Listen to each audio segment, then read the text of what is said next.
Hello friends, welcome to SS study classes. तो वर्तमान आज आम डिस्कसन करवा plus two second year history समस्त यूनिट रु 3 मार्क सिलेक्शन प्रश्न सहित तार उत्तर आज आम डिस्कसन करवा। तो कौन करवा ना प्लस टू हिस्ट्री समस्त यूनिट रु यूनिट 2 यूनिट 3 यूनिट 4 यूनिट 5 यही 4टी यूनिट 3 मार्किया विशिष्ट सिलेक्शन प्रश्न एवं ताहा सहित ताहार उत्तर आज आम डिस्कसन करवा। तो पिला माने ता पूर्वर जो माने भी आमर प्लस टू व्हाट्सएप ग्रुप रे जॉइन होई नांती से माने एही वीडियो रो कमेंट बॉक्स को ओपन करंतु एवं सेटा गोटे लिंक टी दिया जायछि ताहाकू क्लिक करी आमर प्लस टू व्हाट्सएप ग्रुप रे जॉइन होई जांतु। एवं पिला माने जो माने भी चैनल को नुआ देखुचंती गोटे सब्सक्राइब करी बेल आइकन को ऑल कर देंतु जहाँ माध्यम रे मु जेतेबेले मध्ये एमिति स्टडी वीडियो अपलोड करिवि ता तुरंत आपण मानक पाखरे जाई पहुंची जिवो। तो पिला माने देखो आमे प्रश्न एवं उत्तर जानिबा पूर्वर मु तुम मानक कहि रखुची ना क्वेश्चन पैटर्न किपरि भाव रहइबो। तो अनेक वीडियो रे मु कहि सारिची किंतु एबे शॉर्टकट रे कहि दउची 3 मार्क रो प्रश्न रो पिला माने क्वेश्चन पैटर्न टी। तो 3 मार्क के प्रश्न केतोटी आसीबो ना 12 टी प्रश्न आसीबो सेतिरो हमकु 7 टी करबाकू पड़िबो। तापरे देखो यूनिट 2 रु 3 टी प्रश्न आसीबो केतोटी यूनिट 2 रु 3 टी प्रश्न आसीबो किंतु सेथिरु हमकु 2 टी करबाकू पड़िबो केतोटी 3 प्रश्न आसीबो किंतु हमकु 2 टी प्रश्न करबाकू पड़िबो 3 गुणन 2 6 मार्क पिला माने। तापरे नेक्स्ट अछि यूनिट 3 रु 4 टी प्रश्न आसीबो केतोटी 4 टी प्रश्न आसीबो सेथिरु 2 टी करबाकू पड़िबो हमकु सेथिरु 2 टी करबाकू पड़िबो 3 गुणन 2 6 मार्क एथिरु मध्ये पिला माने हमें 6 मार्क पाई परिबा। तापरे यूनिट आईवी रु केतोटी यूनिट आईवी रु 3 टी प्रश्न आसीबो सेथिरु हमकु 2 टी करबाकू पड़िबो। तापरे यूनिट बी माने यूनिट 5 रु 2 टी प्रश्न आसीबो सेथिरु हमकु गोटे करबाकू पड़िबो केतोटी ना गोटे करबाकू पड़िबो। एमिति भाबरे हमकु 7 टी प्रश्न रो उत्तर देबाकू पड़िबो। याकू ध्यान रखी पिला माने जीवो एग्जाम को तापरे लिखि पारिबो। तो आमे यूनिट 2 रु प्रथमे देखिबा जो पिला माने मु किछि दिन पूर्वरु मु 3 मार्क क्वेश्चन खाली देइतिली किंतु ताहार उत्तर देइ नथिली सेते पय बहुत पिला कमेंट करथिले सर यार उत्तर आनंतु सेते पय एही वीडियो रे समस्त क्वेश्चन जहा देइतिली ताहार उत्तर पाई पारिबो। तो देखो यूनिट 2 रु प्रथम प्रश्न थिला कोन ना कलिंग युद्ध विषय रे लेखो। तो कलिंग युद्ध विषय रे लेखो आंसर देखो वीडियो टिकी लंबा हे पारे। कलिंग युद्ध ख्रीष्टपूर्व 261 मसीह रे मौर्य सम्राट अशोक ओ कलिंग राज्य मध्य घटिला। तो कलिंग युद्ध ख्रीष्टपूर्व 261 मसीह रे मौर्य सम्राट अशोक एवं कलिंग राज्य मध्य घटिला। एही युद्ध आजिर ओडिशार धौली निकटस्थ होइतिला केबे सॉरी एही युद्ध आजिर ओडिशार केउटारे धौली निकटरे गोटे दया नदी थिला सेठारे होइतिला। तापरे एही युद्ध रे प्राय 1 लाख लोक मृत्युवरण करथिले ओ अनेक लोक आहत होइतिले केतोटी ना एही युद्ध रे 1 लाख लोक मृत्युवरण करथिले ओ अनेक लोक आहत होइतिले। युद्धर भयंकर परिणाम देखि सम्राट अशोक गभीर भाव में प्रभावित हेले। यहाँ पर से युद्ध और अहिंसार पथ त्याग करी बौद्ध धर्म ग्रहण कले एवं शांति और अहिंसार प्रचार करने को लगिले। एहीपरि भाव में कलिंग युद्ध भारतीय इतिहास रे एक गुरुत्वपूर्ण घटना पिला माने परिचित थिला। तो कौन है देखो ख्रीष्टपूर्व 261 मसीह मौर्य सम्राट अशोक एवं कलिंग राज्य मध्य युद्ध है। तापरे एही युद्ध रे केतोटी केउटारे होइतिला ना धौली निकटरे होइतिला। एही युद्ध रे 1 लाख मृत्युवरण करथिले एवं अनेक आहत मध्य होइतिले। तापरे युद्ध रे भयंकर परिणाम देखि किए सम्राट अशोक गभीर भाव में प्रभावित हेले एवं यहाँ पर से युद्ध एवं अहिंसार पथ त्याग करी बौद्ध धर्म ग्रहण करथिले। तापरे शांति और अहिंसार प्रचार करने को लगिले। युद्ध पर पिला माने बौद्ध धर्म जेतेबेले ग्रहण कले सेतेबेले शांति और अहिंसार प्रचार करने को लगिले। एहीपरि भाव में कलिंग युद्ध वर्णित। तापरे देखो नेक्स्ट प्रश्न 2 नंबर प्रश्न मौर्य मानकर प्रादेशिक शासन व्यवस्था किपरि थिला ता देखो। उत्तर अछि मौर्य साम्राज्यर प्रादेशिक शासन व्यवस्था बहुत सुसंगठित और कार्यक्षम थिला। मौर्य साम्राज्यर प्रादेशिक शासन व्यवस्था बहु सुसंगठित और कार्यक्षम थिला। विशाल साम्राज्य को भल भाव में चलाइबा पई को किछि प्रमुख प्रांत रे विभक्त करा जायतिला। से गुडिक हला पिला माने देखो तक्षशिला, उज्जयिनी, तोसाली और सुवर्णगिरी। तो कौन होइतिला मौर्य साम्राज्यर प्रादेशिक शासन व्यवस्था बहुत सुसंगठित बा कार्यक्षम थिला। तापरे विशाल साम्राज्य को भल भाव में चलाइबा पई एही साम्राज्य को पिला माने भल भाव में चलाइबा पई याको किछि प्रांतर विभक्त करा जायतिला। किछि प्रांत रे से गुडिक हला कोन कोन ना तक्षशिला, उज्जयिनी, तोसाली एवं सुवर्णगिरी। तापरे नेक्स्ट देखो प्रत्येक प्रांत रे राजांक परिवारर सदस्य कुमार बा आर्यपुत्र राज्यपाल भाव नियुक्त करा जाउतिला। सेमानंकु सहयोग करिबा पई महापात्र और अन्यान्य कर्मचारी रहुतिले। प्रांत गुड़ी को पुणी जिला और ग्राम में विभक्त करा जाउतिला। जिला स्तर में शासनकर्ता थिले प्रादेशिक प्रशासन और न्याय कार्य देखुतिले। ग्राम स्तर में ग्रामिक शासन दायित्व रे लिभाउतिले। तो पिलाने प्रत्येक प्रांत रे राजांक परिवारर सदस्य कुमार बा आर्यपुत्र को राज्यपाल भाव नियुक्ति करा जाउतिला। पिला माने राजांक परिवारर सदस्य माननकु राज्यपाल भाव नियुक्ति करा जाउतिला से कुमार माननकु। तापरे सेमानंकु सहयोग करबार लगी से राज्यपाल माननकु सहाय्य करबा पई बा सहयोग करबा पई महापात्र और अन्यान्य कर्मचारी रहुतिले। प्रांत गुड़ी को पुणी जिला और ग्राम में विभक्त करा जाउतिला। एही प्रांत उज्जयिनी जो अछि, तोसाली अछि, याकू पुणी जिल्ला रे एवं ग्राम रे विभक्त करा जाउतिला। जिला स्तर रे शासनकर्ता थिले किए ना प्रादेशिक प्रशासन और न्याय कार्य देखुतिले।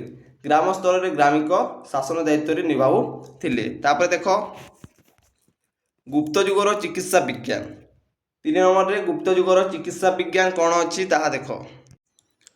गुप्त युगर चिकित्सा विज्ञान तो गुप्त युगरे चिकित्सा विज्ञान विशेष उन्नति घटिथिला। गुप्त युगरे चिकित्सा विज्ञान विशेष उन्नति घटिथिला। एही समय रे आयुर्वेद शास्त्र बहुत उन्नत होइतिला। पिला माने गुप्त युगरे आयुर्वेद शास्त्र बहुत उन्नत होइतिला। तापरे प्रसिद्ध चिकित्सक चरक संहिता रचना करथिले किए प्रसिद्ध चिकित्सक चरक संहिता रचना करथिले जेउथिरे रोग और चिकित्सा विषय रे उल्लेख रही अछि। तापरे नेक्स्ट पॉइंट देखो अन्य एक महान शल्य चिकित्सक सुश्रुत किए अन्य एक महान शल्य चिकित्सक सुश्रुत जे कि सुश्रुत संहिता रचना करथिले। सुश्रुत कौन करथिले ना सुश्रुत संहिता रचना करथिले। से ऑपरेशन बा शल्य चिकित्सा प्रणाली और अनेक औषधीय उद्भिद व्यवहार विषय ज्ञान देथिले किए सुश्रुत।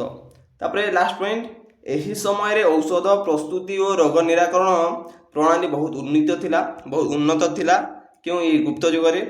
तापरे एही परि गुप्त युगरे चिकित्सा विज्ञान रो उल्लेखनीय उन्नति घटिथिला। तापरे 4 नंबर प्रश्न चतुरी आर्य सत्य कहले कौन। चतुरी आर्य सत्य बा 4 आर्य सत्य कहले कौन। तो देखो चतुरी आर्य सत्य हेउची गौतम बुद्धंक द्वारा प्रदत्त 4टी मुख्य सत्य। चतुरी आर्य सत्य हेउची गौतम बुद्धंक द्वारा 4टी मुख्य सत्य। से गुडिक हैला दुख माने मानव जीवन दुखमय। तापरे दुख समुदाय तृष्णा बा इच्छा जे कि दुख समुदाय माने इच्छा हेउची दुखर कारण। तापरे 3 नंबर अछि दुख निरोध तृष्णार निवारण दुखर शेष हुए। तापरे दुख निरोधी गामिनी पथ तो दुख निरोध गामिनी पथ लास्ट 4 आर्य सत्य आष्टिंग मार्ग द्वारा दुखर निवारण संभव। तो यह बौद्ध धर्मर बड़ आधार भाव गणा जाए चतुरी आर्य सत्य को। तापरे 5 नंबर अच्छी पंच महाव्रत कौन देखो उत्तर पंच महाव्रत हेउची जैन धर्मर 5टी मुख्य व्रत जहाँ महावीर प्रचार करथिले। से गुडिक हैला अहिंसा, सत्य, आस्तेय, ब्रह्मचर्य एवं अपरिग्रह।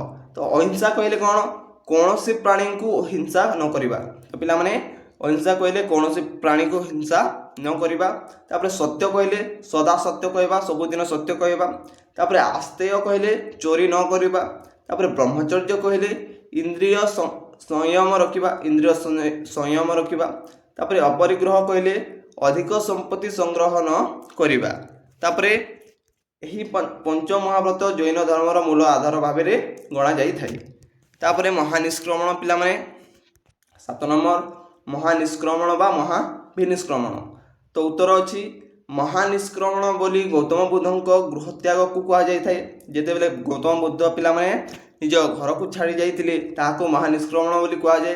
तो याको भल भाव बुझ 29 वर्ष बयस सिद्धार्थ गौतम संसारिक जीवन और राजसुख त्याग करी सत्यर संधान पाई राति कपिलावस्तु छाड़ी जाइतिले।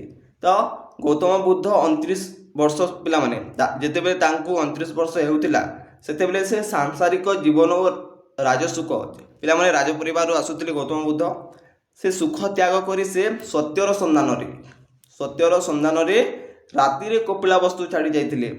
से दुखर कारण और मोक्षर मार्ग दुखर कारण कौन एवं मोक्षर मार्ग खोजिबा पई सन्यास ग्रहण करितिले।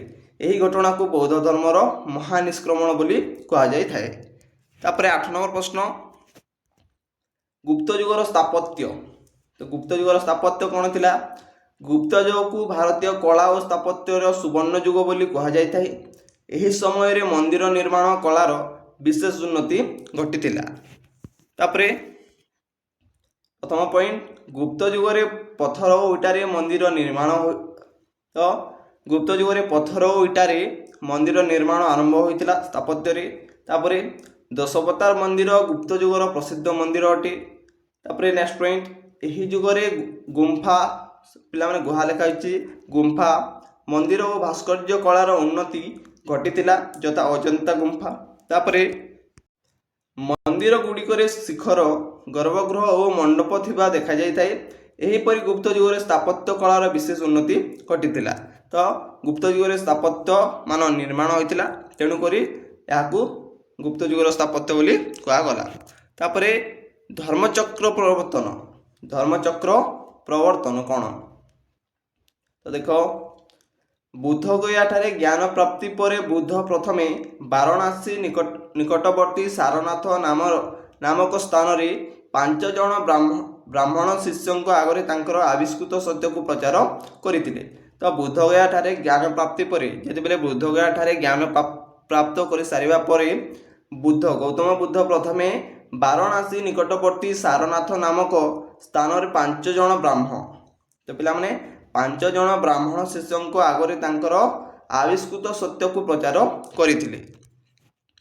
सही 5 जन सन्यासी किए थिले ना? से 5 जन सन्यासी थिले कौंडिन्य, अश्वजित, बासप, महानामन और उद्रिक।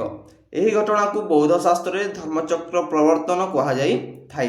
अर्थात सही दिन ठारू धर्मचक्र गति करने को लगिथिला एवं मृत्यु पर्यंत बुद्ध विभिन्न स्थान भ्रमण करी धर्म प्रचार करथिले।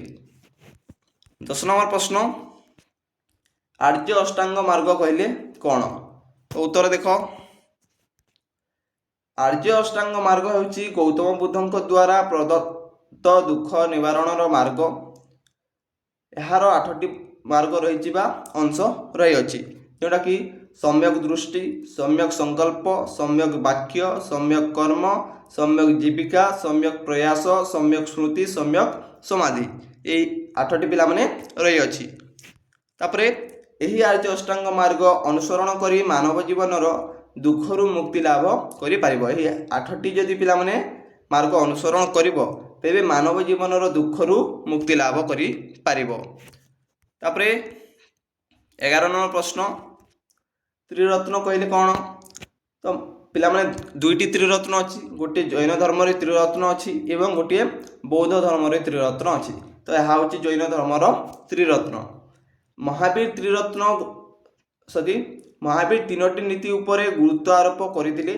से गुड़िक है सत् विश्वास, सद्ज्ञान और सत्कर्म। याकू जैन माने त्रिरत्न बोली कही थांती।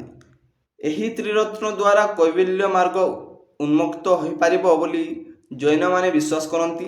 एही 3टी मार्ग अवलंबन कले मनुष्यर चित्त शुद्ध होई थाए। तापरे लेखा होईची यहा फल सांसारिक माया मोह तथा भ्रमजाल मनुष्य पड़े ना। 3टी मार्ग अवलंबन कले मनुष्यर आत्मा को सद्गति मिली थाए और जन्म मृत्युर बंधन मुक्त हो पिला माने से निर्वाण प्राप्त होई थाए। तापरे नेक्स्ट प्रश्न देखो ମୌର୍ଯ୍ୟମାନଙ୍କର ପୌର ଶାସନ କିପରି ଭାବରେ ଥିଲା? ତ ମୌର୍ଯ୍ୟମାନଙ୍କର ପୌର ଶାସନ। ମୌର୍ଯ୍ୟ ଯୁଗରେ ସହର ଶାସନକୁ ପୌର ଶାସନ ବ୍ୟବସ୍ଥା ବୋଲି କୁହାଯାଉଥିଲା। ମୌର୍ଯ୍ୟ ଯୁଗରେ କ'ଣ? ସହର ଶାସନକୁ ପୌର ଶାସନ ବୋଲି କୁହାଯାଉଥିଲା। ବିଶେଷ କରି ପାଟଲିପୁତ୍ର ଭଳି ବଡ଼ ସହରମାନଙ୍କରେ ଏହି ବ୍ୟବସ୍ଥା ବହୁତ ସୁସଂଗଠିତ ଥିଲା। ତ ପିଲାମାନେ ପାଟଲିପୁତ୍ର ଠାରେ ବଡ଼ ସହର ଭାବରେ ପିଲାମାନେ ଏହି ବ୍ୟବସ୍ଥା ବହୁତ ସୁସଂଗଠିତ ଥିଲା। ତାପରେ ସହର ଶାସନ ପାଇଁ 30 ଜଣ ସଦସ୍ୟ ବିଶିଷ୍ଟ ଏକ ପୌର ସମିତି ଗଠନ କରାଯାଇଥିଲା। ସହର ଶାସନ ପାଇଁ ପିଲାମାନେ ସହର ଶାସନ ପାଇଁ ବା ପୌର ଶାସନ ପାଇଁ 30 ଜଣ ସଦସ୍ୟ, କେତେ ଜଣ? 30 ଜଣ ସଦସ୍ୟ ବିଶିଷ୍ଟ ଏକ ପୌର ସମିତି ଗଠନ କରାଯାଇଥିଲା। ଏହି ସମିତିକୁ 6ଟି ଉପସମିତିରେ ବିଭକ୍ତ କରାଯାଇଥିଲା ଓ ପ୍ରତ୍ୟେକ ଉପସମିତିରେ 5 ଜଣ ସଦସ୍ୟ ରହିଥିଲେ। ସେମାନଙ୍କ କାର୍ଯ୍ୟ ହେଲା ପିଲାମାନେ ଦେଖ, ସେମାନଙ୍କ କାର୍ଯ୍ୟ ହେଲା ପ୍ରଥମ କାର୍ଯ୍ୟ ଶିଳ୍ପ ଏବଂ ହସ୍ତକର୍ମ ବିଭାଗ, 2 ନମ୍ବରରେ ଅଛି ବୈଦେଶିକ ବିଭାଗ, 3 ନମ୍ବରରେ ଅଛି ଜନଗଣନା ବିଭାଗ, 4 ନମ୍ବରରେ ଅଛି ମାପ ଏବଂ ଓଜନ ବିଭାଗ ଏବଂ 5 ନମ୍ବରରେ ଅଛି ପ୍ରସ୍ତୁତ ଦ୍ରବ୍ୟ ନିରୀକ୍ଷଣ ବିଭାଗ, 6 ନମ୍ବରରେ ଅଛି କର ବିଭାଗ। ଏହିପରି ଭାବରେ ପିଲାମାନେ ଏହି ପୌର ଶାସନ ବ୍ୟବସ୍ଥା ଦ୍ୱାରା ସହରର ସୁରକ୍ଷା, ପରିଚ୍ଛନ୍ନତା ଓ ବ୍ୟବସାୟ ପ୍ରଚୁର ଭାବରେ ପିଲାମାନେ ସୁଚାଉ ଥିଲା। ତାପରେ ନେକ୍ସଟ ପ୍ରଶ୍ନ ଦେଖ, ଗୁପ୍ତ ଯୁଗର ଚିତ୍ରକଳା। ଗୁପ୍ତ ଯୁଗର ଚିତ୍ରକଳା କ'ଣ ଥିଲା? ଉତ୍ତର ଅଛି ଗୁପ୍ତ ଯୁଗକୁ ଭାରତୀୟ ଚିତ୍ରକଳାର ସୁବର୍ଣ୍ଣ ଯୁଗ ବୋଲି କୁହାଯାଏ। ଏହି ଯୁଗରେ ଚିତ୍ରକଳାର ବହୁତ ଉନ୍ନତି ଘଟିଥିଲା। ଏହାର ସର୍ବୋତ୍କୃଷ୍ଟ ନମୁନା ଅଜନ୍ତା ଗୁମ୍ଫାରେ ଚିତ୍ରଗୁଡ଼ିକରେ ଦେଖିବାକୁ ମିଳିଥାଏ। ଏହି ଚିତ୍ରଗୁଡ଼ିକରେ ବୁଦ୍ଧଙ୍କ ଜୀବନ କଥା, ଜାତକ କାହାଣୀ ଓ ଧାର୍ମିକ ବିଷୟବସ୍ତୁ ସୁନ୍ଦର ସୁନ୍ଦର ଭାବରେ ଅଙ୍କିତ ହୋଇ ରହିଅଛି। ପ୍ରାକୃତିକ ରଙ୍ଗ ବ୍ୟବହାର କରି ମାନବ ମୋହର ଭାବଭଙ୍ଗୀ, ପୋଷାକ ଓ ପ୍ରକୃତିର ଚିତ୍ରଣ ବହୁତ ସଜୀବ ଭାବରେ ପ୍ରଦର୍ଶିତ ହୋଇଅଛି। ପିଲାମାନେ ଚିତ୍ରଗୁଡ଼ିକରେ ରେଖା, ରଙ୍ଗ, ଆକୃତିର ସମନ୍ୱୟ ଦ୍ୱାରା ସୌନ୍ଦର୍ଯ୍ୟ ଓ ଆଧ୍ୟାତ୍ମିକତା ପ୍ରକାଶ ପାଇଛି। ଏହିପରି ଗୁପ୍ତ ଯୁଗର ଚିତ୍ରକଳା ଭାରତୀୟ କଳାର ଉନ୍ନତିରେ ଏକ ନୂତନ ଅଧ୍ୟାୟ ସୃଷ୍ଟି କରିଅଛି। ତ ପିଲାମାନେ ତୁମେମାନେ ଚାହିଁଲେ ଏହାକୁ ସର୍ଟକଟ୍ରେ ମଧ୍ୟ ଲେଖିପାରିବ। ଏହା ଅଧିକ ହୋଇଯାଉଛି ବୋଧେ। ତୁମେମାନେ କେତୋଟି 6 ଲାଇନ୍ରେ ପିଲାମାନେ ଲେଖିବ, 6ରୁ 7 ଲାଇନ୍ରେ ଲେଖିବ, 3 ମାର୍କ ପାଇବ। ଏହା ଅଧିକା ରହିଯାଇଛି ତ ସର୍ଟକଟ୍ରେ ଲେଖିଲେ ମଧ୍ୟ ମାର୍କ ପାଇବ। ତାପରେ ୟୁନିଟ୍ 3 ଦେଖ ପିଲାମାନେ, ୟୁନିଟ୍ 3ରେ କ'ଣ ଅଛି? ଆଲବେରୁଣିଙ୍କ ଜୀବନୀ। ପ୍ରଥମ ପ୍ରଶ୍ନ, ଆଲବେରୁଣିଙ୍କ ଜୀବନୀ କିପରି ଥିଲା? ତ ଦେଖ, ଏକାଦଶ ଶତାବ୍ଦୀରେ ଭାରତ ଭ୍ରମଣରେ ଆସିଥିବା ବୈଦେଶିକ ପରିବ୍ରାଜକମାନଙ୍କ ମଧ୍ୟରୁ ଆଲବେରୁଣି ଥିଲେ ଅନ୍ୟତମ। ତାଙ୍କର ପୁରା ନାମ ଥିଲା ମହମ୍ମଦ ଇବନ ଅହମଦ ଆବୁ ରୋହାନ ଆଲବେରୁଣି। ସେ 973 ଖ୍ରୀଷ୍ଟାବ୍ଦରେ ସେପ୍ଟେମ୍ବର ତାରିଖରେ ଉଜବେକିସ୍ତାନର ଖୋରିଜମ ଠାରେ ଜନ୍ମଗ୍ରହଣ କରିଥିଲେ। ତାପରେ 1017 ଖ୍ରୀଷ୍ଟାବ୍ଦରେ ଗଜନୀର ସୁଲତାନ ମାମୁଦ ଖୋରିଜମ ଅଧିକାର କରି ତାଙ୍କୁ ବନ୍ଦୀ କରି ଗଜନୀ ଆଣିଥିଲେ। କିନ୍ତୁ ଆଲବେରୁଣିଙ୍କ ଜ୍ଞାନ ଓ ପ୍ରତିଭାରେ ପ୍ରଭାବିତ ହୋଇ ସୁଲତାନ ମାମୁଦ ତାଙ୍କୁ ମୁକ୍ତ କରିବା ସହ ଶାହ-ଇ-ସ୍ୱାରୀ ତ ପିଲାମାନେ ଶାହ-ଇ-ସ୍ୱାରୀଜମ ଉପାଧି ପିଲାମାନେ ସମ୍ମାନିତ କରିଥିଲେ। ତାପରେ 1031 ଖ୍ରୀଷ୍ଟାବ୍ଦରେ ସେ ଗଜନୀରେ ଥିଲାବେଳେ ଆଲବେରୁଣି କିତାବ ଉଲ ହିନ୍ଦ ପୁସ୍ତକ ନାମକ ଏକ ଲେଖିଥିଲେ। ତ ଏହିପରି ଭାବରେ ଲେଖିବ। ତାପରେ 2 ନମ୍ବର ପ୍ରଶ୍ନ, ଫ୍ରାଙ୍କୋଇସ୍ ବର୍ନିୟରଙ୍କ ଜୀବନୀ। ଫ୍ରାଙ୍କୋଇସ୍ ବର୍ନିୟରଙ୍କ ଜୀବନୀ କ'ଣ ଥିଲା? ତ ସପ୍ତଦଶ ଶତାବ୍ଦୀରେ ବୈଦେଶିକ ପରିବ୍ରାଜକମାନଙ୍କ ମଧ୍ୟରୁ ଫ୍ରାଙ୍କୋଇସ୍ ବର୍ନିୟର ଥିଲେ ଅନ୍ୟତମ। ସେ 1620 ଖ୍ରୀଷ୍ଟାବ୍ଦରେ ପିଲାମାନେ ଫ୍ରାଙ୍କୋଇସ୍ ବର୍ନିୟର 1620 ଖ୍ରୀଷ୍ଟାବ୍ଦରେ ସେପ୍ଟେମ୍ବର 25 ତାରିଖରେ ସେ ଫ୍ରାନ୍ସର ଗୋନାଟ ନିକଟରେ ଜୋଏ ଗ୍ରାମରେ, କେଉଁଠାରେ? ଜୋଏ ଗ୍ରାମରେ ଜନ୍ମଗ୍ରହଣ କରିଥିଲେ। ସେ ବୃତ୍ତିରେ ଜଣେ ଡାକ୍ତର ଥିଲେ। କିଏ? ଫ୍ରାଙ୍କୋଇସ୍ ବର୍ନିୟର ଥିଲେ କ'ଣ? ଗୋଟିଏ ଡାକ୍ତର ଥିଲେ। 1656 ଖ୍ରୀଷ୍ଟାବ୍ଦରେ ସେ କାଏରୋରୁ ଏକ ଜାହାଜରେ ଆସି ଭାରତରେ ସୁରତ ବନ୍ଦରଠାରେ, କେଉଁଠାରେ? ସୁରତ ବନ୍ଦରଠାରେ ସେ ପହଞ୍ଚିଥିଲେ। ସେ ସମୟରେ ମୋଗଲ ସମ୍ରାଟ ଶାହାଜାହାନଙ୍କ ପୁତ୍ରମାନଙ୍କ ମଧ୍ୟରେ ଉତ୍ତରାଧିକାରୀ ପାଇଁ ଯୁଦ୍ଧ ଲାଗି ରହିଥିଲା। ତାପରେ ଶାହାଜାହାନଙ୍କ ଜ୍ୟେଷ୍ଠ ପୁତ୍ର ଦାରା ସହ ଫ୍ରାଙ୍କୋଇସ୍ ବର୍ନିୟର ସାକ୍ଷାତ କରିଥିଲେ। ତାପରେ କିଛି ଦିନ ପାଇଁ ସେ ସେଠାରେ ଡାକ୍ତର ଭାବରେ ନିଯୁକ୍ତି ପାଇଥିଲେ। तापर 1668 मसीहा पर्यंत से भारत में रही भारत को से प्यारिस जाइए भारत से प्यारिस जाइए एवं फ्रांस सम्राट चतुर्दश लुई कथा रक्षा कर फ्रांकोइस बर्नियर तांकर प्रसिद्ध पुस्तक मोगल साम्राज्य रे भ्रमण पुस्तकटी 1670 ख्रीष्टाब्द में लिखिथिले। यह फ्रेंच भाषा रे पिला माने लेखा जाइथिला। तापरे नेक्स्ट प्रश्न देखो, किताब उल हिंद पुस्तक संपर्क में एक टिप्पणी लेख। किताब उल हिंद पुस्तक किए लिखिथिले पिला माने ना आलबिरुनी लिखिथिले। देखो उत्तर, किताब उल हिंद पुस्तकटी राष्ट्रदूत आलबिरुनी एक वरिष्ठ कृति जहां से 1031 ख्रीष्टाब्द में गजनी रे थिला बेले लिखिथिले। अरबिक भाषा रे लिखित यही पुस्तक को तारिक उल हिंद मध्य कहा जाइए, तारिक उल हिंदू। तापरे यही पुस्तकटी 50टी अध्याय रे विभक्त। एथिरे हिंदू धर्म, दर्शन, पर्वपर्वाणी, प्रथा और परंपरा, भारतीय मानकर सामाजिक, आर्थिक एवं राजनीतिक जीवन, भूगोल, देवादेवी, मूर्ति, धर्मीय परंपरा, साहित्य, आईन, कला, स्थापत्य, भास्कर्य इत्यादि विषय रे पिला माने यहाँ वर्णित होई अछि। एतिकी मात्र पिला माने लिखिले मध्य चलिबो, किछु कथा नै। एही पुस्तकटी लिखिबा मूल रे आलबिरुनी दुईटी मुख्य उद्देश्य थिला। प्रथमतः जो माने हिंदुत्व एवं दर्शन उपरे जानिबाकू चाहिबे सेमानंकू एही पुस्तकटी सहाय्य करिवो। तापरे द्वितीय थिला जो व्यक्ति तांको ठारू विभिन्न मत पोषण करिवो ताकू से तांको पुस्तक रे स्थान देई पारिबे। तापरे 5 नंबर प्रश्न, उलेमा कौन? उलेमा कौन पिला माने? उलेमा माने हेले इस्लाम धर्मर पंडित बा धर्मगुरु माने। से माने कुरान और हदीस रो ज्ञान रे पारंगत थाई इस्लामीय नियम और नीतिर व्याख्या करुथिले। मध्ययुगीय भारत रे उलेमा माने समाज और राजनीति रे गुरुत्वपूर्ण भूमिका निभाइथिले। से माने शरिया आईन अनुଯାयी न्याय विचार करबा सह राजा को धर्म संबंधी परामर्श देइथांती। एहीपरि भाव में उलेमा माने इस्लामीय समाज रे धर्मीय नेतृत्व देइथिबा पिला माने प्रमुख व्यक्ति थिले। तो मु खाली पढ़ी दउछि पिला माने, वीडियोटी लंबा हे पारे काहेकि ना 5टी यूनिट रो समस्त क्वेश्चन डिस्कशन करिवार अछि। तापरे 6 नंबर प्रश्न, सुल्तान शासन रे सामाजिक अवस्था। तो सुल्तानी शासन रे सामाजिक अवस्था किपरि थिला? सुल्तानी शासन काल रे समाज रे विभिन्न श्रेणी रो लोक बसवास करुथिले। समाज प्रधानतः दुईटी श्रेणी रे विभक्त थिला, तो मुसलमान और हिंदू।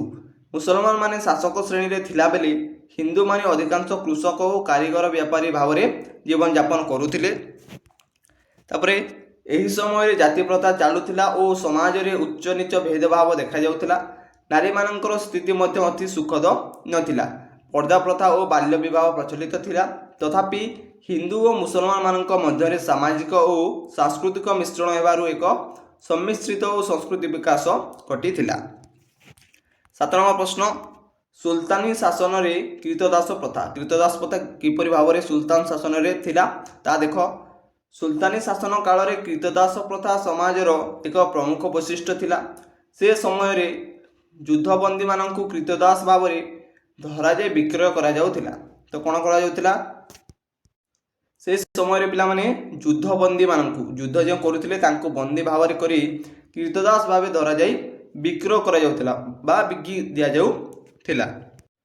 केतेक गरीब लोक निज अर्थनैतिक समस्यार कारणरू मध्य कृतदास हेउथिले एवं एही कृतदास माने राजप्रसाद, सेनाबाहिनी और घरोई काम रे नियुक्ति होउथिले। केतेक कृतदास सुल्तानकर निष्ठावान सेवक भाव में उच्च पदवी को मध्य प्राप्त करि पारुथिले। एहीपरि भाव में सुल्तान युग रे पिला माने कृतदास प्रथा समाज और प्रशासनिक व्यवस्था एक अंश रही। तापरे 8 नंबर रे अछि मोगल युगर कला और स्थापत्य। तो उत्तर, मोगल युगर कला और स्थापत्य विशेष उन्नति घटिथिला। मोगल सम्राट माने भव्य अट्टालिका, मस्जिद और समाधि निर्माण करथिले। तो स्थापत्य देखो, स्थापत्य रही अछि ताजमहल, रेड फोर्ट और हुमायून ऑफ टॉम्स मोगल स्थापत्यर उत्कृष्ट उदाहरण। एहारे पिला माने एठारे गंबुज, मीनार, सुंदर नक्शा काम और धला पत्थर रे व्यवहार देखा जाइथाय बा पत्थरर व्यवहार देखा जाइथाय एही मोगल युगर स्थापत्य रे। तापरे कला देखो, कला मोगल युग रे चित्रकलार विकास होइतिला। मोगल मिनिएचर चित्र, दरबार दृश्य, प्रकृति और युद्ध दृश्य अंकन होइथाय। ହୋଇଥିଲା ପିଲାମାନେ। ସଙ୍ଗୀତ ଓ ସାହିତ୍ୟ ମଧ୍ୟ ଏହି ସମୟରେ ଉନ୍ନତ କରିଥିଲା।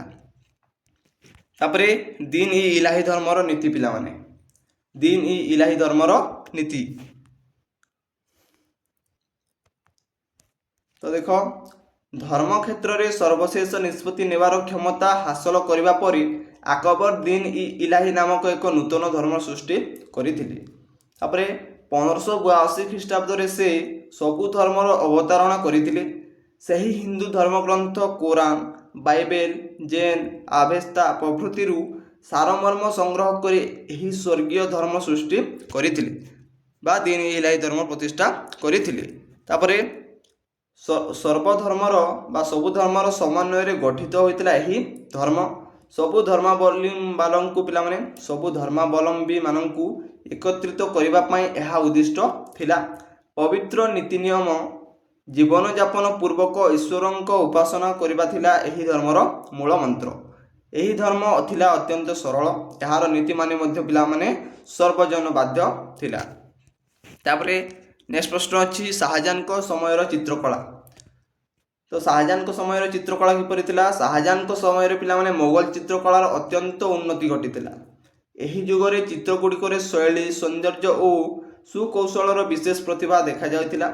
ଶାହାଜାହାନଙ୍କ ଶାସନ କାଳରେ ରାଜଦରବାର ଦୃଶ୍ୟ, ସମ୍ରାଟଙ୍କ ପ୍ରତିଛବି ଓ ଉଦ୍ୟାନ ଦୃଶ୍ୟ ଅଧିକ ଅଙ୍କନ କରାଯାଉଥିଲା। ତାପରେ ଚିତ୍ରରେ ସୁନ୍ଦର ରଙ୍ଗ, ସୂକ୍ଷ୍ମ ରେଖା ଓ ଫୁଲଲତା ଅଲଙ୍କାର ବ୍ୟବହୃତ ହେଉଥିଲା। ଏହି ସମୟରେ ମୋରକ୍କା ବା ଆଲବମ୍ ଚିତ୍ର ପିଲାମାନେ, ଆଲବମ୍ ଚିତ୍ର ପ୍ରଚଳିତ ହେଉଥିଲା। ଚିତ୍ରଗୁଡ଼ିକ ଅଧିକ ସଜା ପିଲାମାନେ ଯାଉଥିଲା ଓ ରୁଚିଶୀଳ ହୋଇ ଯାଉଥିଲା। ଏହିପରି ଭାବରେ ଶାହାଜାହାନଙ୍କ ଯୁଗ ମୋଗଲ ଚିତ୍ରକଳାର ସୁନ୍ଦରତା ଓ ଶୈଳୀର ଶିଖର କାଳ ରହିଥିଲା। ତାପରେ ନେକ୍ସଟ ପ୍ରଶ୍ନ ଅଛି ନାନକଙ୍କ ଧର୍ମବାଣୀ ବିଷୟରେ ଲେଖ ପିଲାମାନେ। ତ ଗୁରୁ ନାନକ ଶିଖ ଧର୍ମର ପ୍ରତିଷ୍ଠାତା ଥିଲେ। ଗୁରୁ ନାନକ କ'ଣ ଥିଲେ? ଶିଖ ଧର୍ମର ପ୍ରତିଷ୍ଠାତା ଥିଲେ। ତାଙ୍କର ଧର୍ମବାଣୀ ମାନବ ଜାତିକୁ ସତ୍ୟ, ଶାନ୍ତି ଓ ଭ୍ରାତୃତ୍ୱର ପଥରେ ଚାଲିବାକୁ ପ୍ରେରଣା ଦେଇଥାଏ। ତାଙ୍କର ମୁଖ୍ୟ ଧର୍ମବାଣୀ ଗୁଡ଼ିକ ହେଲା, ଦେଖ, ଏକଶ୍ୱରୀ ବାକ୍, ଭଗବାନ ଏକ, ସେ ସମସ୍ତ ସୃଷ୍ଟିର ସ୍ରଷ୍ଟା। ଏକଶ୍ୱରୀ ବାକ୍ ପିଲାମାନେ ସେ ପ୍ରଚଳନ କରିଥିଲେ ବା ମାନୁଥିଲେ। ତାପରେ ଜାତି ପ୍ରଥାର ବିରୋଧ କରୁଥିଲେ, ସମସ୍ତ ମଣିଷ ସମାନ, ଜାତିଭେଦ ଅନୁଚିତ ବୋଲି ସେ କହୁଥିଲେ। ତାପରେ ମୂର୍ତ୍ତି ପୂଜାର ବିରୋଧ କରୁଥିଲେ, ଅନ୍ଧବିଶ୍ୱାସ ଓ ଆଡ଼ମ୍ବନାରୁ ଦୂରେ ରହିବା, ମୂର୍ତ୍ତି ପୂଜା ବିରୋଧ କରୁଥିଲେ ପିଲାମାନେ। ତାପରେ ସତ୍କର୍ମର ମହତ୍ତ୍ୱ ଜାଣିଥିଲେ ସେ। ତାପରେ ଭାଇଚାରା ଓ ସେବା ଭାବ କରୁଥିଲେ, ପ୍ରେମ, ଦୟା ଓ ସେବା ମାନବ ଧର୍ମର ମୂଳ ଆଧାର ବୋଲି ସେ କହୁଥିଲେ। ତାପରେ ଶ୍ରୀ ଚୈତନ୍ୟଙ୍କ ବିଷୟରେ ଲେଖ ପିଲାମାନେ। ତ ଶ୍ରୀ ଚୈତନ୍ୟ ଗୌଡ଼ୀୟ ବୈଷ୍ଣବ ଧର୍ମ ପ୍ରଚାର କରିଥିଲେ। ସେ ପ୍ରେମ ଓ ମୈତ୍ରୀର ବାଣୀ ପ୍ରଚାର କରି ସମସ୍ତଙ୍କୁ ଆକର୍ଷିତ କରିପାରିଥିଲେ। କୃଷ୍ଣ ଭକ୍ତି କୀର୍ତ୍ତନ ଦ୍ୱାରା ଈଶ୍ୱର ପ୍ରାପ୍ତି ସମ୍ଭବ ବୋଲି ସେ ପ୍ରଚାର କରିଥିଲେ। ସେ ସମଗ୍ର ମାନବ ଜାତିକୁ ବିଶ୍ୱ ଭ୍ରାତୃତ୍ୱରେ ବାନ୍ଧି ରଖିବାକୁ ପ୍ରୟାସ କରିଥିଲେ ପିଲାମାନେ। ସେ ପୂଜା ପଦ୍ଧତି, ରୀତିନୀତି ଓ ବ୍ରାହ୍ମଣମାନଙ୍କ ପ୍ରାଧାନ୍ୟକୁ ଅସ୍ୱୀକାର କରିଥିଲେ। ତାପରେ ଈଶ୍ୱରଙ୍କ ନାମ ସଂକୀର୍ତ୍ତନ ପାଇଁ ସେ ଲୋକମାନଙ୍କୁ ଉପଦେଶ ଦେଉଥିଲେ।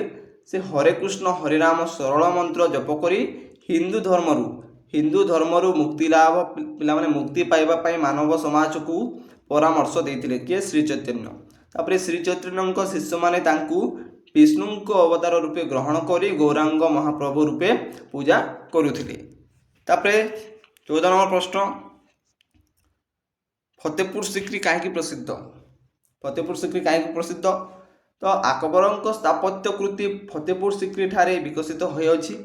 ଏଠାରେ ଥିବା ପ୍ରଖ୍ୟାତ ମହଲ ଗୁଡ଼ିକ ହେଲା ଦିୱାନ ଇ ଖାସ୍, ଦିୱାନ ଇ ଅର ଆମ୍ ପିଲାମାନେ, ପଞ୍ଚମହଲା, ବୁଲନ୍ଦ ଦରୱାଜା, ଯୋଧାବାଇ ପ୍ରାସାଦ, ବୀରବଲ ପ୍ରାସାଦ ଓ ଜୁମା ମସଜିଦ। ତ ଜୁମା ମସଜିଦକୁ ପିଲାମାନେ ଫତେପୁରର ଗୌରବ ବୋଲି ବର୍ଣ୍ଣନା କରାଯାଇଅଛି। আকবରଙ୍କ ଦାକ୍ଷିଣ୍ୟତା ବିଜୟକୁ ସ୍ମରଣ ରଖିବା ପାଇଁ ଏଠାରେ ବିରାଟ ଗମ୍ବୁଜ ନିର୍ମାଣ କରାଯାଇଅଛି। ଫତେପୁର ସିକ୍ରିଠାରେ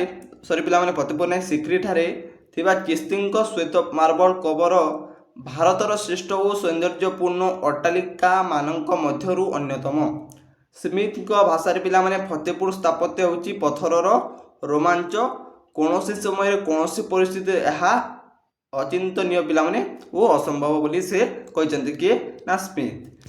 तापरे 15 नंबर प्रश्न, शेख निजामुद्दीन आउलिया तांको विषय रे लेख। सूफीवादर अन्यतम प्रवक्ता थिले शेख निजामुद्दीन औलिया। से 1236 ख्रीष्टाब्द बादाउन नामक स्थान में जन्मग्रहण करथिले। से ईश्वर भक्ति उपरे गुरुत्व आरोप करथिले। ଏହା ସହିତ ପାର୍ଥିବ ଦ୍ରବ୍ୟ ପ୍ରତି ଲୋଭ ଓ ଇନ୍ଦ୍ରିୟଗତ ସୁଖ ପରିତ୍ୟାଗ କରିବାକୁ ଶିଷ୍ୟମାନଙ୍କୁ ସେ ଉପଦେଶ ଦେଇଥିଲେ। ମନୁଷ୍ୟ ପ୍ରତି ଦୟା, ସ୍ନେହ ଓ ଶ୍ରଦ୍ଧା ଆଦି ଐଶ୍ୱରିକ ଗୁଣଗୁଡ଼ିକ ପ୍ରଦର୍ଶନ ପାଇଁ ସେ କହିଥିଲେ। ସବୁ ମଣିଷ ସମାନ ଏବଂ ସମସ୍ତେ ଈଶ୍ୱରଙ୍କ ସନ୍ତାନ। ଏଣୁ ପରସ୍ପରକୁ ଭଲ ପାଇବା ପାଇଁ ସେ ମାନବ ସମାଜକୁ ଉପଦେଶ ଦେଇଥିଲେ। ସାମାଜିକ ସୌହାର୍ଦ୍ଦ୍ୟ, ଭାତୃଭାବ ଓ ସଂହତି ଉପରେ ସେ ଗୁରୁତ୍ୱ ଆରୋପ କରିଥିଲେ। ତାପରେ ୟୁନିଟ୍ 4 ପିଲାମାନେ ମୁଁ ଖାଲି ପଢ଼େଇ ନେଉଛି କାହିଁକିନା ଅଲରେଡ଼ି ଅଧା ଘଣ୍ଟା ହେଇସାରିଛି। ଆଉ ଗୋଟିଏ ୟୁନିଟ୍ ବାକି ରହିଲା ୟୁନିଟ୍ 4 ଏବଂ ୟୁନିଟ୍ 5 ଦୁଇଟି ୟୁନିଟ୍ ରହିଲା। ତ ମୁଁ ସେଥିପାଇଁ ଶୀଘ୍ର ପଢ଼େଇ ନେଉଛି। ଯଦି ପିଲାମାନେ ଏହାକୁ ମୁଁ ଡିସ୍କ୍ରାଇବ୍ କରି କହିବି ତାହେଲେ 2 ଘଣ୍ଟା ସମୟ ମଧ୍ୟ ଲାଗିଯାଇପାରେ। ସେଥିପାଇଁ ମୁଁ ଏହାକୁ ଖାଲି ପଢ଼ି ନେଉଛି। ତ ଦେଖ, ତୁମେମାନେ ଖାତାରେ ଲେଖି ଏହାକୁ ଭଲ ଭାବରେ ପଢ଼। ତ ୟୁନିଟ୍ 4 ପ୍ରଶ୍ନ ପିଲାମାନେ ମୋହରୱାଲି ବ୍ୟବସ୍ଥା। ମୋହରୱାଲି ବ୍ୟବସ୍ଥା କହିଲେ କ'ଣ? ରୟାଦ୍ୱାରୀ ବ୍ୟବସ୍ଥା ପିଲାମାନେ ଭୋକେସନାଲରେ ଆସିଛି, ତ ସେଥିପାଇଁ ମୁଁ କାଟି ଦେଇଛି ଏହାରୁ, ସେଥିପାଇଁ ମୋହରୱାଲି ବ୍ୟବସ୍ଥା ରହିଯାଇଛି। ତ ଦେଖ, ମୋହରୱାଲି ବ୍ୟବସ୍ଥା ଇଂରେଜମାନଙ୍କର ଅନ୍ୟ ଏକ ଜମିଜମା ବ୍ୟବସ୍ଥା। ମୋହରୱାଲି ଉତ୍ତରପ୍ରଦେଶ, ମଧ୍ୟପ୍ରଦେଶ, ପଞ୍ଜାବ ଏବଂ ଉତ୍ତର ପଶ୍ଚିମ ସୀମାନ୍ତ ପ୍ରାୟତଃ ପ୍ରଚଳିତ ଥିଲା। ତ ଇଂରେଜମାନଙ୍କର ଅନ୍ୟ ଏକ ଜମିଜମା ବ୍ୟବସ୍ଥା ଥିଲା ପିଲାମାନେ ମୋହରୱାଲି ବ୍ୟବସ୍ଥା। ଏହା ଉତ୍ତରପ୍ରଦେଶ, ମଧ୍ୟପ୍ରଦେଶ, ପଞ୍ଜାବ ଏବଂ ଉତ୍ତର ପଶ୍ଚିମ ସୀମାନ୍ତରେ ପ୍ରାୟତଃ ପ୍ରଚଳିତ ଥିଲା ଏହି ମୋହରୱାଲି ବ୍ୟବସ୍ଥା। ତାପରେ ଏହି ବ୍ୟବସ୍ଥା ଅନୁସାରେ ଗୋଟିଏ ଗ୍ରାମର ବା ଅଞ୍ଚଳର ଦାୟିତ୍ୱ ଜଣେ ଜମିଦାର ବା ଦଳୀୟ ଲୋକଙ୍କ ଉପରେ ନ୍ୟସ୍ତ ଥିଲା। ସେମାନେ ଇଂରେଜ ସରକାରଙ୍କ ସହିତ ଏକ ନିର୍ଦ୍ଦିଷ୍ଟ ପରିମାଣରେ ରାଜସ୍ୱ ଦେବା ପାଇଁ ଚୁକ୍ତିବଦ୍ଧ ହୋଇଥିଲେ। ଗୋଟିଏ ଗ୍ରାମର ଜମିଦାର ବାସୀମାନଙ୍କୁ ନିର୍ଦ୍ଦିଷ୍ଟ ପରିମାଣରେ ଜମି ପ୍ରଦାନ କରୁଥିଲେ ଏବଂ ତାଙ୍କଠାରୁ ରାଜସ୍ୱ ମଧ୍ୟ ଆଦାୟ କରାଯାଉଥିଲା।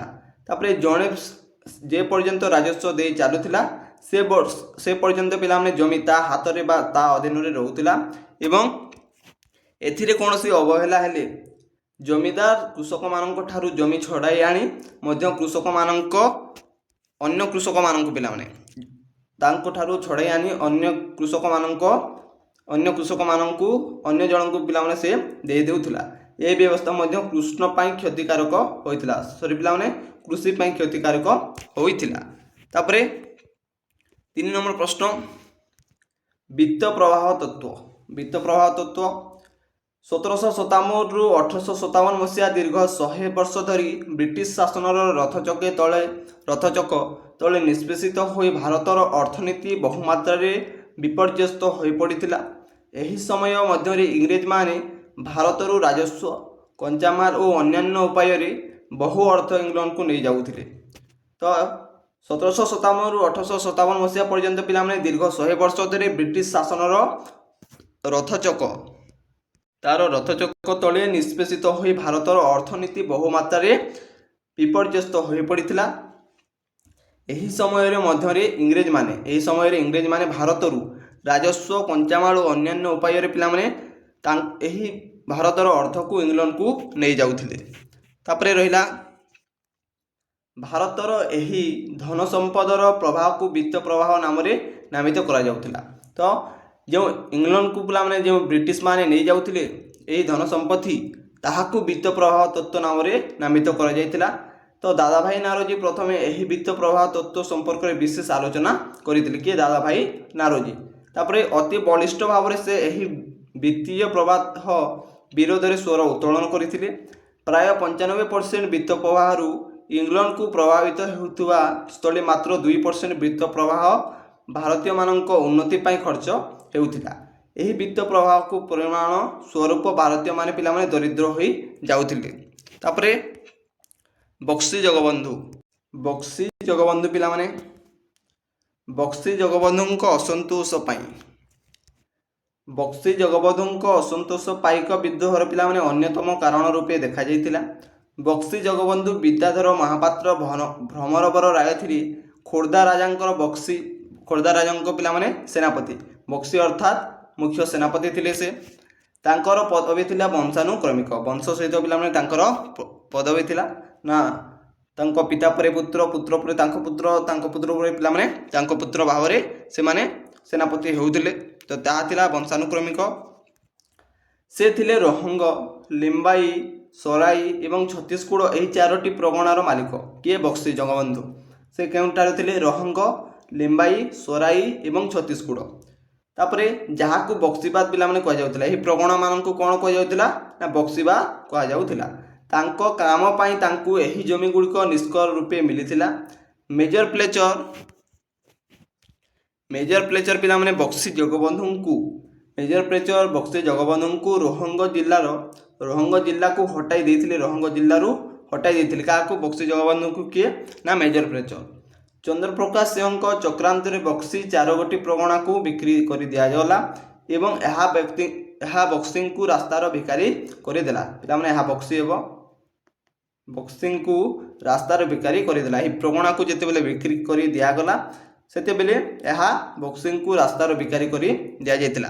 ତାପରେ ସେ ରାଗ ହୋଇ ପିଲାମାନେ ଖୋର୍ଦ୍ଧା ବିଦ୍ରୋହ ଭାବରେ କରିଥିଲେ ବକ୍ସି ଜଗବନ୍ଧୁ। ତାପରେ ଆନନ୍ଦ ମଠ। ଏହା କମ୍ ଅଛି ପିଲାମାନେ, ଏତେ ରହିବା ଦରକାର କିନ୍ତୁ ଅଧିକ ରହିଯାଇଛି ଆନ୍ସରଟି। ତ ଆନନ୍ଦ ମଠ ହେଉଛି ପ୍ରସିଦ୍ଧ ସାହିତ୍ୟିକ ବଙ୍କିମଚନ୍ଦ୍ର ଚଟ୍ଟୋପାଧ୍ୟାୟଙ୍କ ଦ୍ୱାରା 1882 ମସିହାରେ ରଚିତ ଏକ ଐତିହାସିକ ଉପନ୍ୟାସ। ଏହି ଉପନ୍ୟାସଟି 1770 ମସିହାର ସନ୍ନ୍ୟାସୀ ବିଦ୍ରୋହ ଉପରେ ଆଧାରିତ ହୋଇଥିଲା। ଏହି ଦେଶଭକ୍ତି ଓ ସ୍ୱାଧୀନତାର ଭାବନାକୁ ଜାଗ୍ରତ କରାଯାଇଅଛି। ଏହି ଉପନ୍ୟାସରୁ ଭାରତର ଜାତୀୟ ସଙ୍ଗୀତ ବନ୍ଦେ ମାତରମ୍ ଗ୍ରହଣ କରାଯାଇଅଛି। ଏହା ଭାରତର ଜାତୀୟତାବାଦର ବିକାଶରେ ମହତ୍ତ୍ୱ ଭୂମିକା ପିଲାମାନେ ନିଭାଇ ରହିଅଛି। ତ ଆନନ୍ଦ ମଠ ହେଉଛି ପିଲାମାନେ ପ୍ରସିଦ୍ଧ ସାହିତ୍ୟିକ ବଙ୍କିମଚନ୍ଦ୍ର ଚଟ୍ଟୋପାଧ୍ୟାୟଙ୍କ ଦ୍ୱାରା 1882 ମସିହାରେ ରଚିତ ହୋଇଥିଲା ଏହି ଆନନ୍ଦ ମଠ। ଏହି ଉପନ୍ୟାସଟି 1770 ମସିହାରେ ସନ୍ନ୍ୟାସୀ ବିଦ୍ରୋହ ଉପରେ ପିଲାମାନେ ଆଧାରିତ ହୋଇଥିଲା। ତାପରେ ଦାଣ୍ଡି ଯାତ୍ରା। ଇଂରେଜ ସରକାରଙ୍କ ଲବଣ ଆଇନ ଭଙ୍ଗ କରିବା ପାଇଁ ପିଲାମାନେ ଗାନ୍ଧିଜୀ 78 ଜଣ ସହକର୍ମୀଙ୍କ ସହିତ ସାବରମତୀରୁ ଦାଣ୍ଡି ଉପକୂଳକୁ ଯାତ୍ରା କରିଥିଲେ। ଦୀର୍ଘ 24 ଦିନ ପଦଯାତ୍ରା ଏପ୍ରିଲ 6 ତାରିଖ ଦିନ ଦାଣ୍ଡି ସମୁଦ୍ର କୂଳରେ ସେ ଲବଣ ପ୍ରସ୍ତୁତ କରି ଲବଣ ଆଇନ ଭଙ୍ଗ କରିଥିଲେ। ଏହି ଆନ୍ଦୋଳନରେ ସରକାର ଗାନ୍ଧିଜୀଙ୍କ ସହ ବହୁ ତୁଙ୍ଗ ନେତାଙ୍କୁ ଗିରଫ କରି ଜେଲ୍ ପଠାଇ ଦେଇଥିଲେ। ପରବର୍ତ୍ତୀ ସମୟରେ ଗାନ୍ଧୀ ଓ ୟୁଏନ୍ଙ୍କ ମଧ୍ୟରେ ଏକ ଚୁକ୍ତି ସମ୍ପାଦିତ ହୋଇଥିଲା।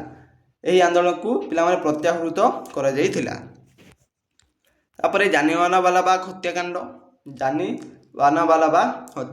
ତ ସମସ୍ତେ ଜାଣିଥିବେ ଏହି ଘଟଣା ବିଷୟରେ। 1919 ମସିହା ଏପ୍ରିଲ 13 ତାରିଖ ଦିନ ପଞ୍ଜାବର ଜାଲିଆନାୱାଲାବାଗ ଠାରେ ବହୁ ହିନ୍ଦୁ ସେମାନଙ୍କର ବୈଶାଖୀ ଉତ୍ସବ ପାଳନ ଅବସରରେ ଏକତ୍ରିତ ହୋଇଥିଲେ। ତ 1919 ମସିହା ଏପ୍ରିଲ 13 ତାରିଖ ଦିନ ପିଲାମାନେ ପଞ୍ଜାବରେ ଜାଲିଆନାୱାଲାବାଗ ଠାରେ ବହୁ ହିନ୍ଦୁ ସେମାନଙ୍କର ବୈଶାଖୀ ଉତ୍ସବ ପାଳନ ଅବସରରେ ଏକତ୍ରିତ ହୋଇଥିଲେ। ଶାନ୍ତିପୂର୍ଣ୍ଣ ଭାବରେ ସଭା କାର୍ଯ୍ୟ ଚାଲିଥିଲା ବେଳେ ହଠାତ୍ ଇଂରେଜ ଜେନେରାଲ ଡାୟାରଙ୍କ ସୈନ୍ୟବାହିନୀ ସହ ସେଠାରେ ପହଞ୍ଚିଲେ।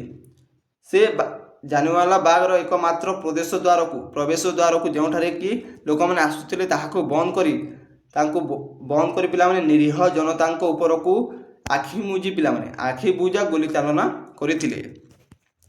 ଏଥିରେ 500 ଜଣ ଲୋକ ନିହତ ଓ 1200 ଲୋକ ଆହତ ହୋଇଥିଲେ। ଏହାକୁ ଇତିହାସରେ ଜାଲିଆନାୱାଲାବାଗ ହତ୍ୟାକାଣ୍ଡ ରୂପେ କୁହାଯାଇଥାଏ। ତାପରେ ଧାମନଗର ଗୁଳିକାଣ୍ଡ କ'ଣ?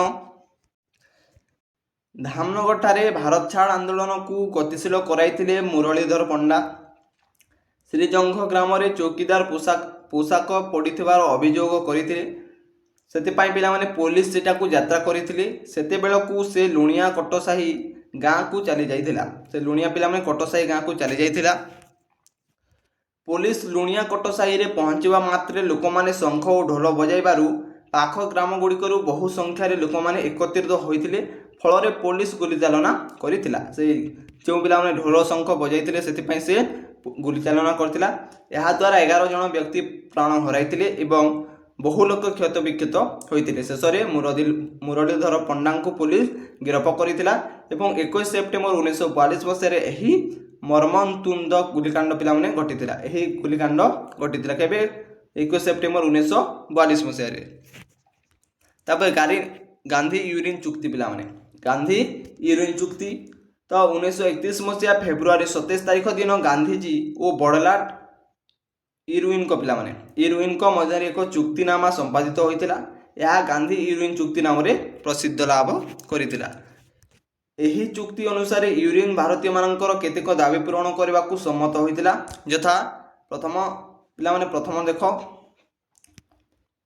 ପ୍ରଥମ ଦାବି କ'ଣ ଥିଲା? ଆଇନ ଅମାନ୍ୟ ଆନ୍ଦୋଳନ ବେଳେ ଗିରଫ ହୋଇଥିବା ସବୁ ବନ୍ଦୀଙ୍କୁ ମୁକ୍ତି ଦିଆଯାଉ।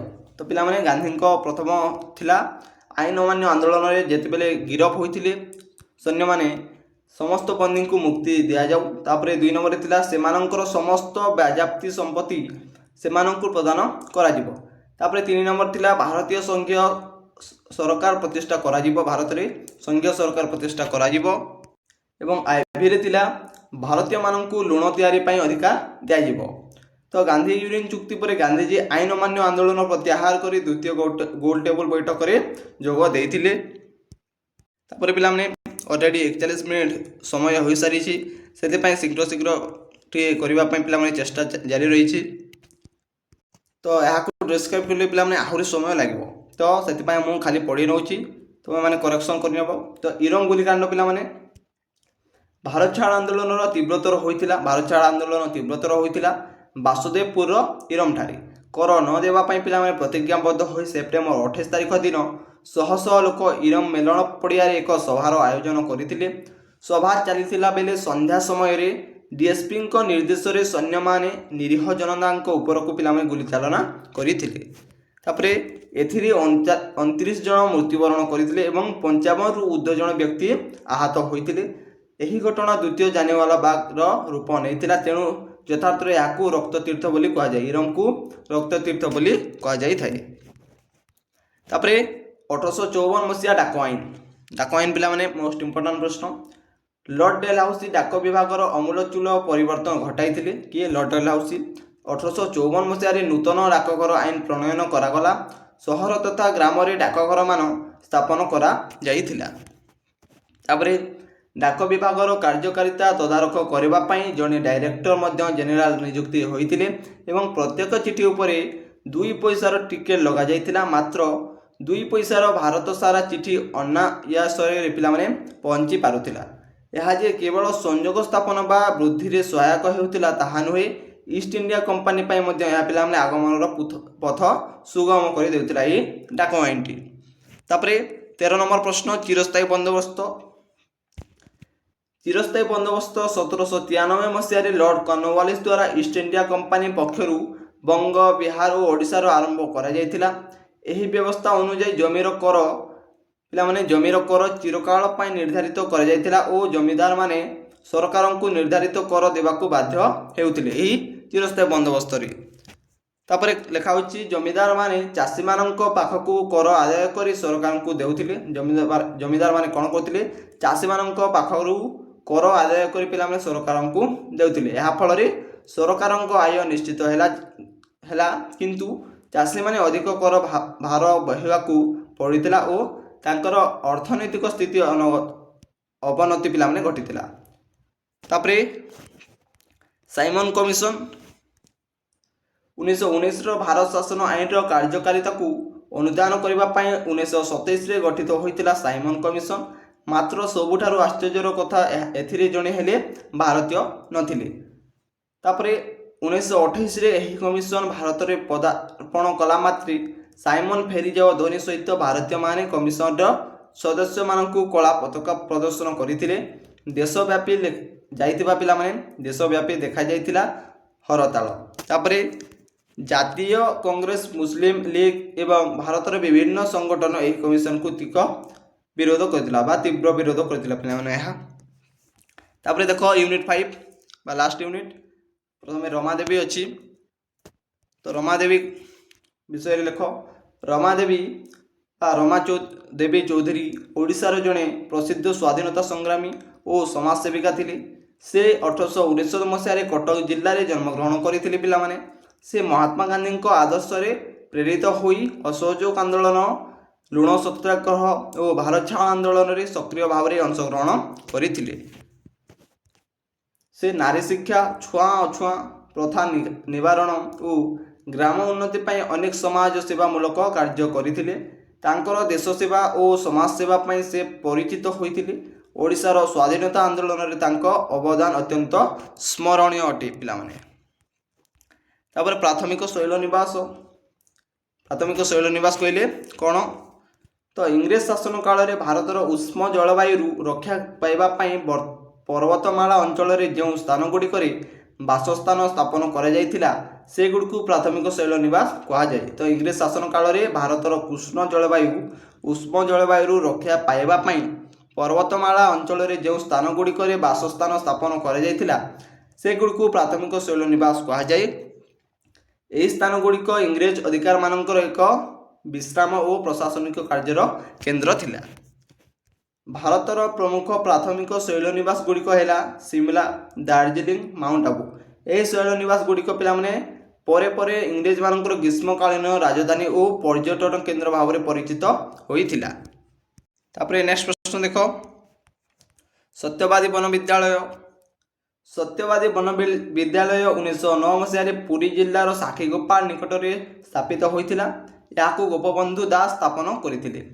एही विद्यालयटी बकुल वन विद्यालय पिलाने एही विद्यालयटी बकुल वन मध्य थिबारु याकू वन विद्यालय बोली मध्य कहा जाउथिला। यार लक्ष्य थिला जातीय आदर्श और नैतिक शिक्षा दे देशभक्त नागरिक तैयारी करिबा। एठारे शिष्य मानकु सरल जीवन श्रृंखला और सेवा भावर शिक्षा दिया जाउथिला। ओडिशार शिक्षा और जातीय आंदोलन रे एही विद्यालयर अवदान अत्यंत गुरुत्वपूर्ण भूमिका निभाई थिला। तापरे मधुबाबू मधुसूदन दास ओडिशार जड़े प्रसिद्ध देशभक्त थे, राजनैतिक और समाजसेवी थे। से 1848 मसीह कटक जिले में जन्मग्रहण करते। से ओडिशार प्रथम स्नातक और प्रथम वकील रही। मधुबाबू ओडिया भाषार सुरक्षा और ओडिशार एकमात्र एकता पाई अनेक प्रयास करते। से उत्कल सम्मेलन में पिला स्थापना करी ओडिशार उन्नति पाई काम करते। ओडिशार उन्नति पाई से मधुबाबू काम करते। तांकर अवदान पाई से उत्कल गौरव भाव में पिला परिचित थिले। तापरे उत्कल सम्मिलनी 1903 मसीहा कटक रे स्थापित होइथिला। यार प्रतिष्ठाता थिले मधुसूदन दास। यार प्रधान लक्ष्य थिला ओडिया भाषाभाषी अंचल गुड़िक एकत्र करी अलगा ओडिशा प्रदेश रे ओडिशा प्रांत गठन करिबा। एही संगठन ओडिशार सामाजिक, राजनैतिक और शिक्षागत उन्नति पाई बहुत प्रयास करितिला। ओडिशा प्रांत गठन रे यार अवदान अत्यंत पिलाने स्मरणीय अटे। तापरे फिलिप डफ कमिटी दीर्घ दिन धरी गंजाम ओडिया भाषाभाषी लोके ओडिशा सहित मिश्रण पाई दाबी करि आसुतिले। यार यथार्थता अनुध्यान करिबा पाई 1924 मसीहा डिसेम्बर 26 तारिख दिन भारत सरकार 2 जणिया कमिटी नियुक्ति करथिले। सही कमिटी रे सीएल फिलिप और एसी डफ सभ्य थिले। तांको नाम अनुसार कमिटीर नाम थिला पिलाने फिलिप डफ कमिटी। कमिटीर सभ्य माने ओडिया मानकर मतामत संग्रह पाई विभिन्न स्थान मान परिदर्शन करथिले और सुपारिश रिपोर्ट प्रदान करथिले। किंतु एही रिपोर्ट को मांद्रास शासन मुख्य ग्रहण करने को राजी होई नथिले। तो पिलाने याकू खाता मानकर लिखिनियो एवं पढ़ो पिलाने। तो 7 नंबर प्रश्न, कृष्णचंद्र गजपति। कृष्णचंद्र गजपति ओडिशार जने प्रसिद्ध राजनेता और पारलाखेमुंडीर महाराजा थिले। से ओडिशा प्रांत गठन आंदोलन में गुरुत्वपूर्ण भूमिका निभाई। 1936 मसीह ओडिशार पृथक प्रांत गठित होगा पर से ओडिशार प्रथम प्रधानमंत्री बा प्राइम मिनिस्टर भाव कार्य करुथिले। ओडिशार उन्नति और एकता पाई तांको अवदान अत्यंत स्मरणीय। तापरे मालती चौधरी देवी। श्रीमती मालती चौधरी ओडिशार जड़े सुनामधन्य नारी एवं स्वाधीनता संग्रामी थिले। से कलिकतार जन्म होई शिक्षा लाभ करथिले। पिलामाने ओडिशार नवकृष्ण चौधरी को विवाह करथिले। करबा परे से ओडिशा आसी निजर कर्ममय जीवन आरंभ करथिले।